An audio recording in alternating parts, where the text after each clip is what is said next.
All right, so we talked about a slower pace, sort of easy peasy farm build for the Necromancer. Well, now it's time for the best, we'll call it spin to win Beyblade farming build for the Necro. This one is much more active than our previous one, where the other one was, again, what we call the easy peasy, not necessarily AFK, but easy peasy build. This one is very, very active.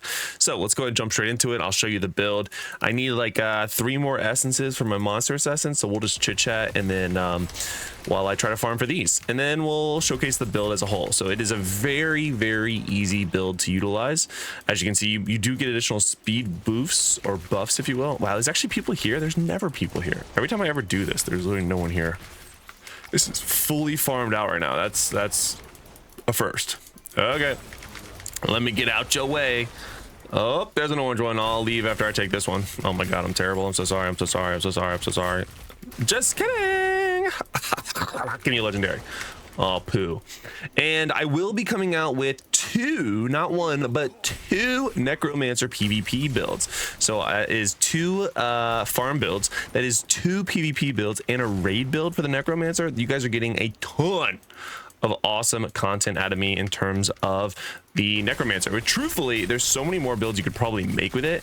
The class is just so unique in the way that it plays, and I'm a big fan. All right, I'm not going to go ahead and farm out my last 2 essences because, again, there's people actually farming here, and I don't want to be taking their spot. But let's go ahead and go back to our just near safe zone. I'll showcase the build as a whole. Again, this is a much more active build. It's very easy to use. There's no rhyme or reason in terms of like a certain order you have to do them. You basically just smash all your buttons, and then you are using your let's look at the skills.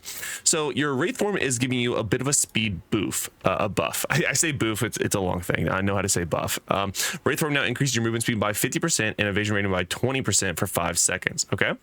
While also allowing you to move unhinged through enemies and generate corpses when you pass through them. So again, as you move through enemies, you're generating corpses, and you can basically do it without having to be slowed down. Then we're using Grim Scythe, which is going to be part of the spinning, Corpse Lance, and Corpse Explosion. Now let's look at the essences that we're utilizing. So the first is Studied Menace. This is going to be the one where Corpse Lance causes enemies to decay. So we're adding a dot over time, or damage over time, to enemies with our Corpse Lance. For the chest piece, we're using External Boundary, Ethereal Boundary, excuse me. This one is activating Wraith form removes all effects which cause you loss of control effects, decrease movement speed, Wraith cooldown decreased by 3.6%. Shoulders is going to be cleansing pyre, which is going to be Corpse Explosion. Now consumes corpses to conjure soul fire pyres around you that follow you, continuously burning nearby enemies. So again, we're doing more damage over time, and we're getting stuff that just follows us as we are running. For the pants, we're using Bleak Augury, which is Wraith form now increases your movement speed and evasion rating, allowing you to move unhinged through. That's the one that we talked about already. Defiling Swarm is the first main hand, and this one is going to give us Grim Scythe now conjures whirling scythes that orbit you, damaging enemies and generate corpses. So as you are generating as you're spinning and doing damage with your Grim Scythe, you're also actually doing damage with it. Flesh Pick is the second main hand. This one is after entering combat, Corpse Explosion passively generates a corpse every 2 seconds to follow you. So you actually get up to 3 corpses that follow you. I just realized I'm sort of in the way. Let's go top right. Okay, that's bottom right. I can read. And then for the offhand number 1, we're using Departed Appetite, which is giving us Corpse Lance now consumes nearby corpses to create a vortex of bones surrounding you that damages enemies. Corpse Lance damage increased by 18%. Last but not least, we're just using Spite Fetter, which is going to make it so whenever we do use our primary attack, which is Soul Fire, now has a 25% chance to explode on hit. You basically never need to do it, but in case you get to a boss, something where you do, you can utilize it. Or rare mob. For the set gear, we're using Vithus, a 4-piece Vithus, and then we're also using a 4-piece Grace of the Flagellant because we're doing all continuous damage and persistent ground damage or channel damage. So we're generating additional 15% just additional damage, and then each time you damage an individual 5 times, you'll do additional 21,000. The set gear really isn't that pertinent, but that's just what I'm utilizing. And then for the Paragon tree, we're using Vanquisher, we're using Boundless Strides, Delaying the Inevitable, Treasure Find, Greed, Gold Find. And then for the ultimate, we're using Lightning Rod. You could use Death's Release because you are actually doing continuous damage with like 2 or 3 different versions of that. So you could do that as well. Just personal preference there. I think I just didn't change it, but that one's probably the better one of the 2.